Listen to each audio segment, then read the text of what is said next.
Hola, nosotros somos el equipo 5 y vamos a hablar de las redes de sensores de baja potencia. Nuestro equipo está conformado por André y por Jennifer Daniela y obviamente yo. La siguiente. Vamos a hablar de estos temas en esta presentación, que pues bueno, una pequeña introducción, la arquitectura de nodo Power Aware, problemas de diseño de hardware, procesamiento de señales en la red, algoritmos de procesamiento de señales y arquitectura de procesamiento de señales. La siguiente. Bueno, como ya sabemos, un sensor es un dispositivo que nos ayuda a detectar ciertos eventos o cambios en el ambiente. Los sensores han sido usados para múltiples aplicaciones, para poder ampliar la visión del usuario final. Muchos de estos sistemas consisten en numerosos sensores, los cuales son muy precisos y caros. Todo el sistema se puede descomponer si uno de estos grandes sensores falla. Actualmente estamos tendiendo a tener aplicaciones que midan con sensores todo lo que está pasando a nuestro alrededor. Esto lo podemos lograr cambiándonos a redes inalámbricas de sensores más pequeños. Por lo tanto, son más baratos, más fáciles de desarrollar y tienen pues, tolerancia a fallos.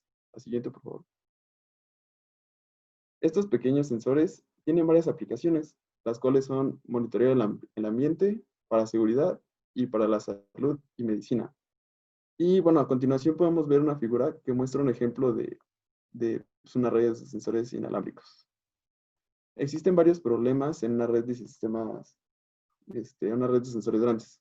Una de ellas es la energía que se requiere para que pues, cada uno de estos dispositivos pueda hacer sus funciones. Y los sensores grandes usualmente están activos todo el tiempo y eso hace que no utilicen la energía eficientemente. Otra consideración es la distancia, que pues, para que esto sea eficiente pues, tiene que ser menor a 10 metros para poder lograr este bajo consumo de potencia. Esto es debido a la energía que está siendo pues desperdiciada en la transmisión. La siguiente, por favor. Bueno, ahora vamos a hablar sobre la arquitectura de nodo PowerAware. Y bueno, la figura que podemos ver en la parte de la derecha muestra un diagrama de bloques de la arquitectura del nodo sensor, donde el nodo se puede separar en 4 subsistemas. La interfaz de entorno se compone a través del subsistema de detección, que para esta aplicación consta de 2 sensores, que va a ser un acústico y uno sísmico, conectados a un convertidor analógico digital o AD. Bueno, el sensor acústico que se utiliza principalmente para el seguimiento de la fuente y la clasificación es un micrófono con polarización y amplificación de bajo ruido. Y el sensor sísmico va a ser útil para la recopilación de datos. Y bueno, para el seguimiento de la fuente se requiere una tasa de conversión analógico-digital de 1 kHz a 12 bits. Los datos se muestrean continuamente y se almacenan en lo que es la memoria RAM incorporada para ser procesados por el subsistema de procesamiento de datos y control. Dependiendo de la función del sensor dentro de la red, los datos se procesan en un subsistema de procesamiento de datos y control. Por ejemplo, si el sensor es un agregador de datos, se realiza el procesamiento de la señal. Sin embargo, si el nodo es un relé, los datos se enrutan al subsistema de comunicación para su transmisión. El componente central del subsistema de procesamiento de datos es el microprocesador Strong ARM del modelo SA1100. Y bueno, este microprocesador se selecciona por su bajo consumo de energía, su rendimiento eficiente para algoritmos de procesamiento de señales y su diseño CMOS estático. Además, el microcontrolador Strong ARM puede programarse para funcionar en un rango de velocidades entre 50 y 206 MHz con suministros de voltaje entre 0.8 a 1.44 volts. Lo que es la memoria ROM y la RAM incorporadas se incluyen para el almacenamiento de datos muestreados, algoritmos de procesamiento de señales y el MOS. Y bueno, el MOS es un sistema operativo ligero y multiproceso construido para demostrar los algoritmos de detección de potencia. Este sistema operativo tiene que ser, como lo mencionamos, de forma ligera porque el procesador no puede albergar una gran cantidad de datos como haría un sistema operativo mayor.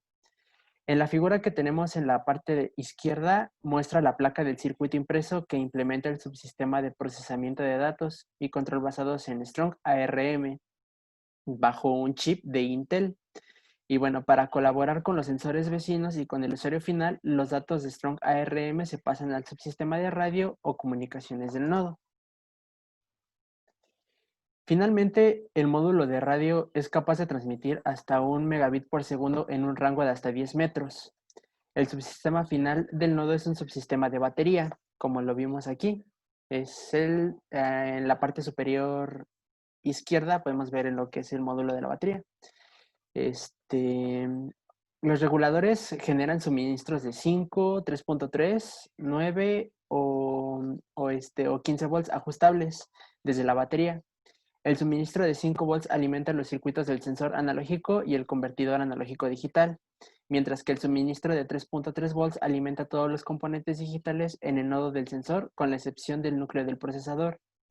El núcleo está alimentado por un regulador de conmutación ajustable digitalmente que puede proporcionar entre 0.9 y 1.6 volts en 20 incrementos discretos. Finalmente, el voltaje ajustable digitalmente permite que el Strong ARM controle su propio voltaje central, lo que permite técnicas de escalado de voltaje dinámico, que también es denominado como DVS.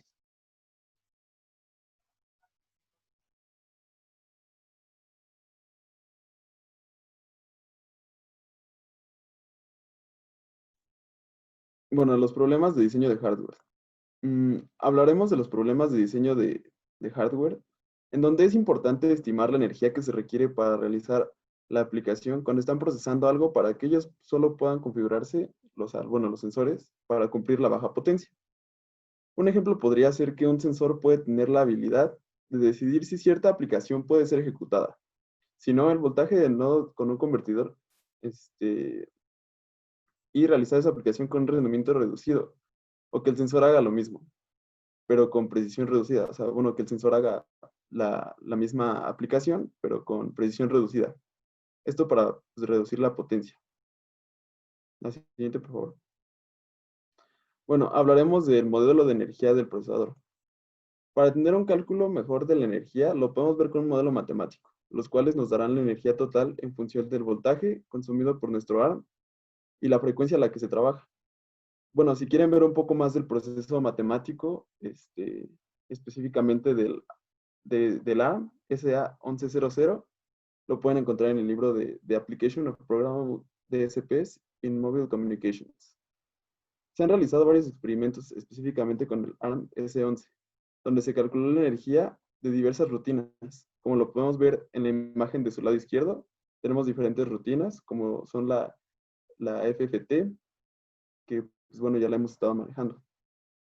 Y bueno, estas rutinas son medidas en joules y podemos ver diferentes parámetros del modelo matemático, que es N. N es el número de ciclos que toma el programa para ejecutar una frecuencia. CL es la capacidad promedio limitada, es la capacitancia promedio limitada por el ciclo. Y bueno, podemos ver del lado derecho que este modelo matemático tiene un error de menos del 5% a mediciones pues, hechas experimentales. Y del lado derecho podemos observar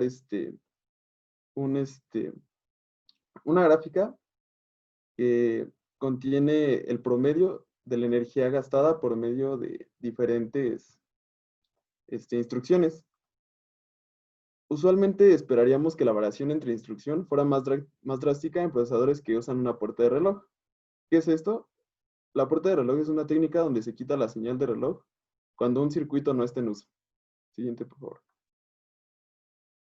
Hablaremos un poco de lo que nuestro compañero mencionó, que es el de VS, que es el escalado de voltaje dinámico.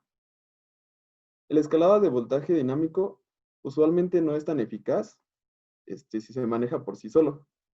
Por ejemplo, si tenemos un sistema con cierta latencia T y tiene que ejecutar una tarea que es la mitad de su carga computacional, como lo podemos ver en esta imagen del lado izquierdo, entonces el número de ciclos es la mitad.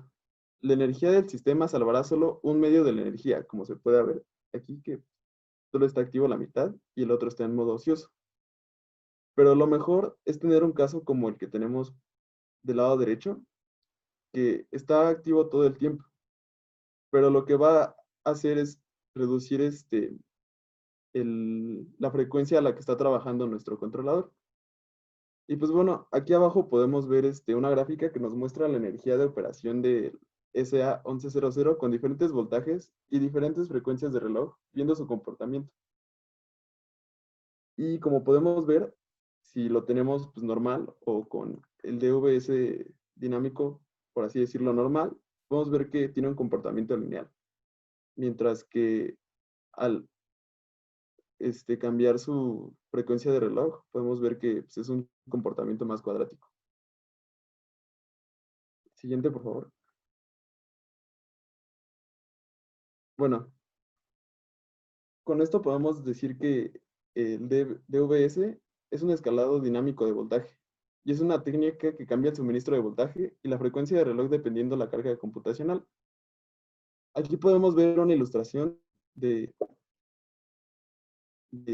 cosas que se comporta nuestro SA1100 a medida que cambiamos el voltaje y la frecuencia del reloj del lado izquierdo. También nuestro SA1100 puede solo cambiar entre 11 voltajes y dependiendo la frecuencia a la que se está trabajando, como lo vemos igual en la imagen de la izquierda, pero la figura B. Y bueno, a la derecha, la anterior, por favor. A la derecha tenemos una ilustración de un nodo con soporte DBS, donde encontramos un control regulador. Es una lógica de limitación de voltaje y estos protegen al procesador de que llegue a más voltaje del que se requiere. También encontramos un microcontrolador que trabaja las mismas 11 frecuencias que puede trabajar nuestro ARM y una retroalimentación de voltaje y corriente para configurar el DVS. Bueno, como ya hemos hablado, el problema pues de que hay problemas. El problema aquí es que el controlador dirige nuevo voltaje al regulador en menos de 100 milisegundos y se programa la nueva frecuencia de reloj en el S11A, lo que hace que, bueno, el PLL, que es un estado de locked up, bueno, es un sistema de retroalimentación de locked up, bloquea la nueva frecuencia pues, para que pueda cambiar el voltaje y hacer este bloqueo detiene el cálculo durante 150 milisegundos. La siguiente, por favor. Bueno, ahora las consideraciones de la fuga. Un problema son las fugas de corriente. Por ejemplo, la siguiente imagen nos muestra el flujo de una carga y con función tenemos al tiempo para ejecutar una FFT, una transformada rápida de Fourier, de 1024 puntos. Y la cantidad de flujo de carga es el producto del tiempo y el consumo de corriente. Como se espera, el consumo total de la carga aumenta casi lineal, mientras se ejecuta, en el tiempo de ejecución. Y la pendiente de la curva con diferentes voltajes directamente proporcionan una fuga de corriente a cada voltaje. Esta fuga se puede observar en la imagen de la derecha, donde tenemos que por cada voltaje tenemos una fuga de corriente en miliamperes. Y pues esto puede seguir un modelo matemático. Siguiente, por favor. Bueno, existen varias maneras de controlar estas fugas. Un acercamiento es usar un limitador de voltaje, o sea, un transistor MT-CMOS, que bueno, es un multilimitador de complemento de semiconductor óxido metálico. Aquí podemos ver una imagen donde podemos observar que la fuga de energía es cuadrática y al tener el recuadro gris, al tener un limitador de fugas, pues vemos que esto mejora. Siguiente, por favor. Como ya comentaba, hay tres técnicas para poder reducir esta fuga de energía. La primera es con el MT-CMOS, que es un multilimitador complementario de semiconductor óxido metálico. Como podemos ver en la imagen, el MT-CMOS utiliza un dispositivo de voltaje, son los que están del lado derecho, donde TH es un limitador en los transistores FET. En alto, como los interruptores de fuente de suministro. Los circuitos internos, que son los del centro, son construidos de dispositivos de voltaje en bajo. Su funcionamiento es que cuando está en modo activo, el interruptor corta la fuente de voltaje de tierra y corta las líneas virtuales que podemos ver ahí. Los dispositivos de voltaje en alto se apagan para cortar la fuga de corriente de los dispositivos de voltaje en bajo. Algunos problemas con este tipo de configuraciones es que el suministro limitador en alto produce voltaje de caída entre las líneas virtuales, debido al limitador de resistencia. Esto implica que los circuitos internos no se desempeñen correctamente. Y también que el poder no es suministrado a los circuitos internos y memorias de circuito en modo ocioso. La siguiente, por favor.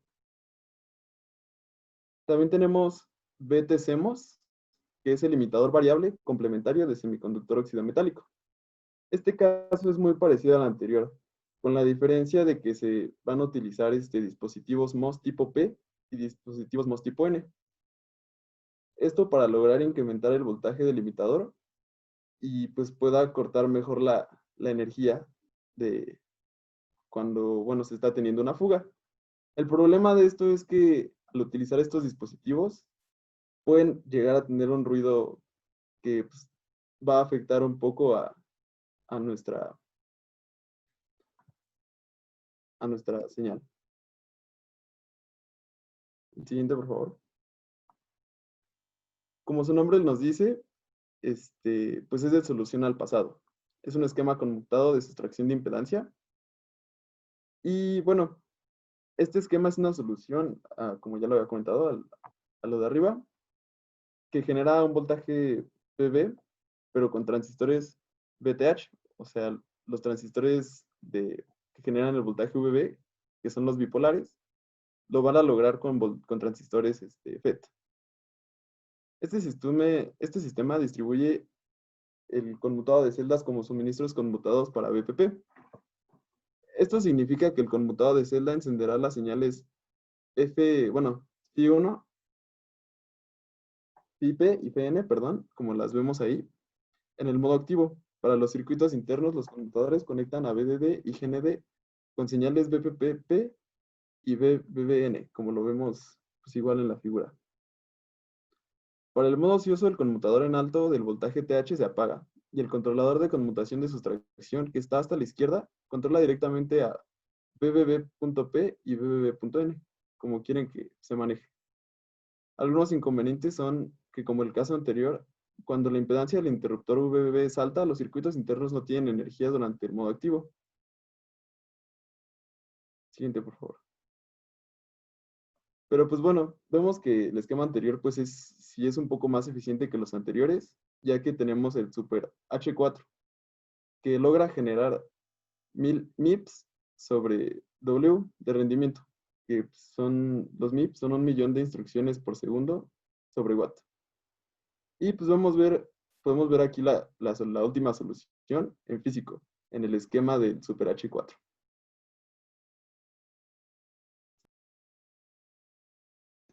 Bueno, ahora yo les hablaré sobre el procesamiento de señales en la red.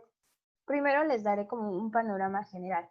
Se dice que a medida que el número de sensores se hace más grande, se vuelve difícil almacenar y procesar los datos recogidos por dichos sensores. También las densidades de los nodos aumentan y los múltiples sensores pueden ver el mismo evento.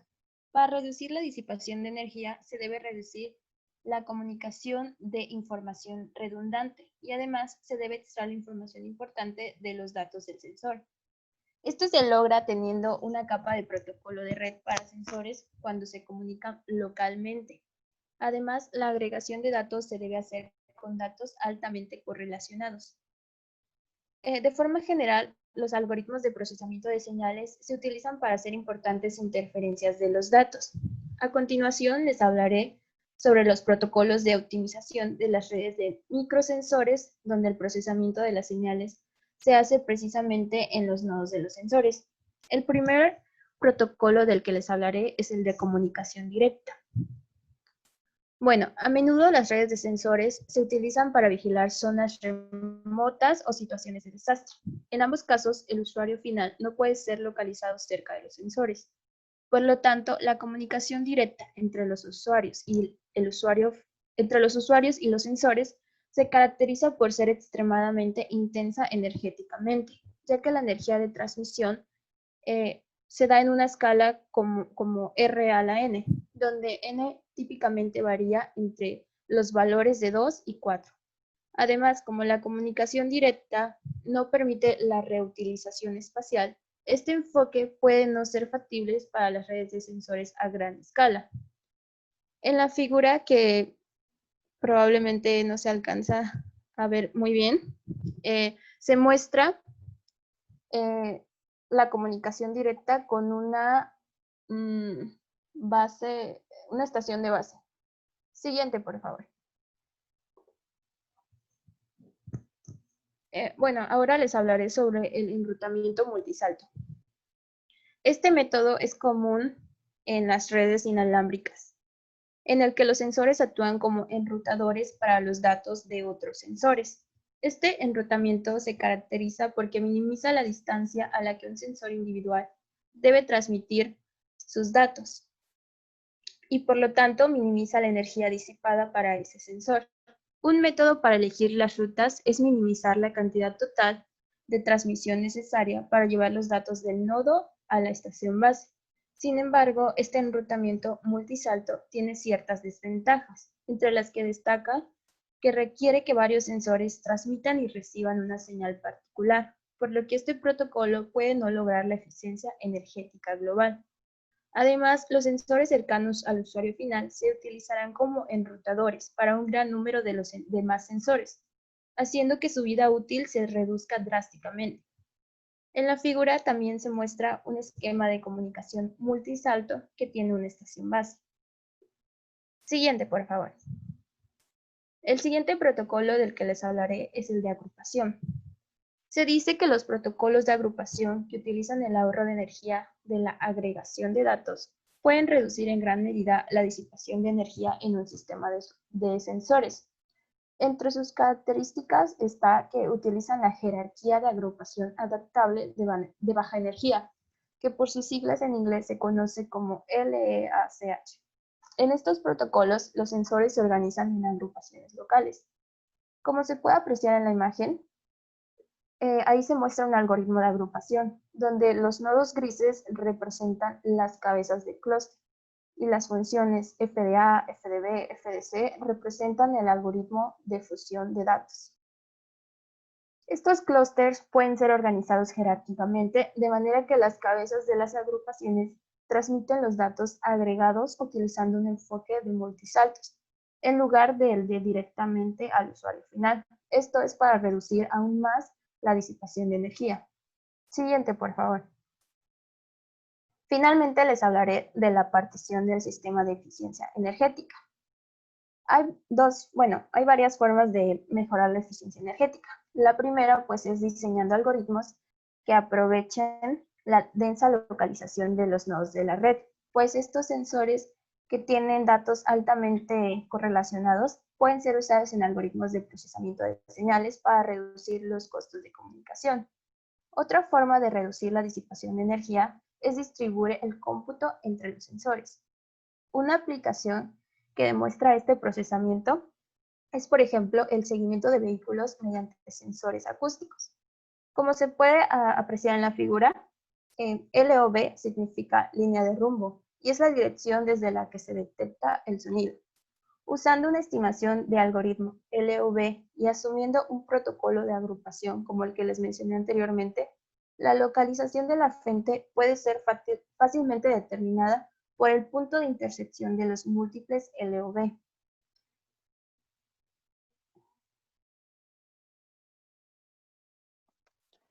Ahora hablaremos sobre los algoritmos de procesamiento de señales.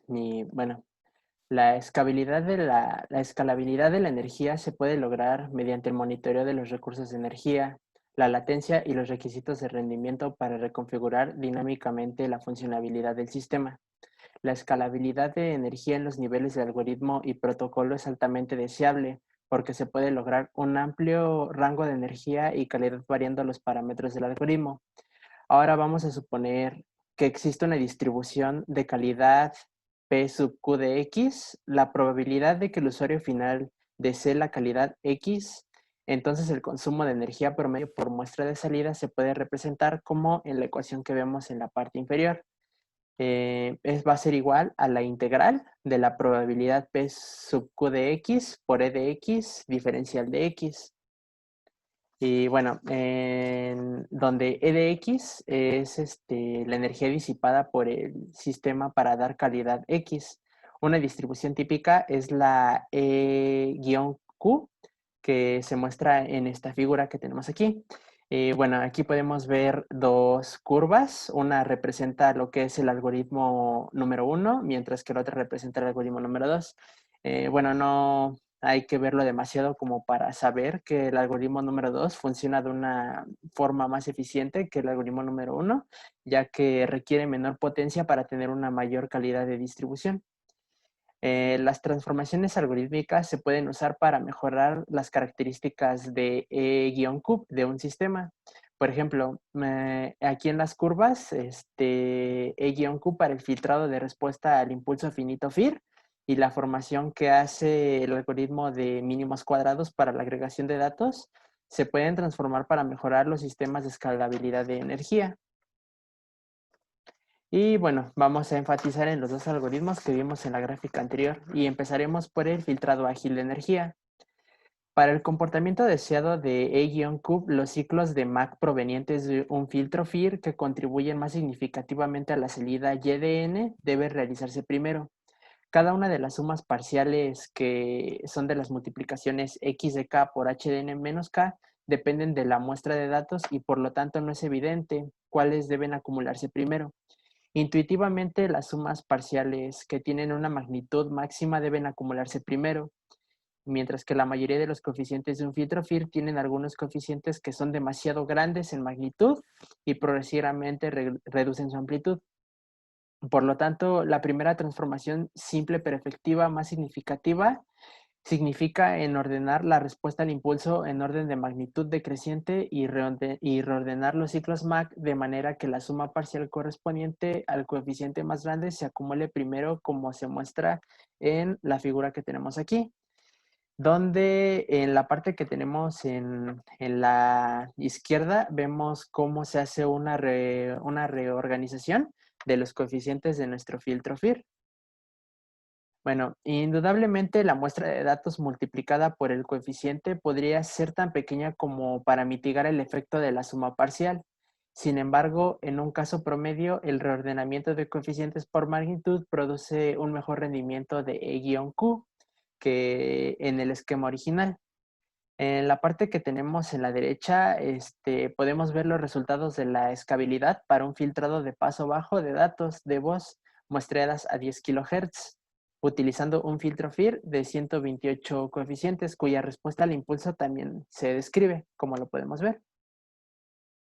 Ahora vamos a hablar sobre el segundo algoritmo.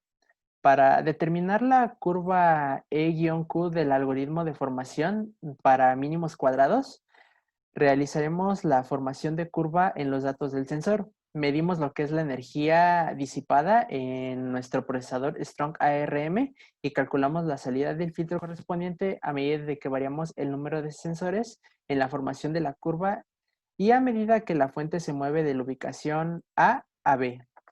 Aquí contamos con varios escenarios. En el escenario 1 realizamos la formación de las sin ningún conocimiento de la ubicación de la fuente en relación con los sensores. La formación de haces se realiza en un orden preestablecido. El parámetro que usaremos para escalar la energía es K, el número de sensores en formación de haz. A medida de que K aumenta de 1 a 6, hay un aumento proporcional de energía. Y a medida de que la fuente se mueve de la ubicación A a B, tomamos instantáneas de la curva E-Q, que se muestran en la figura que tenemos a continuación. Aquí es donde vamos viendo que se van tomando diferentes muestras en gráficas de lo que es la energía contra la calidad. Bueno, en esta curva, en la que tenemos en la parte izquierda, se muestra que con un orden de formación de haz preestablecido pueden haber más curvas E-Q muy diferentes dependiendo de la ubicación de la fuente. Mientras que en la parte de derecha se muestra la relación E-Q cuando se muestra una transformación algorítmica. En este escenario, con la primera transformación más significativa, podemos asegurarnos de que el gráfico de E-Q sea convocado hacia abajo, mejorando así las características para la formación de haces.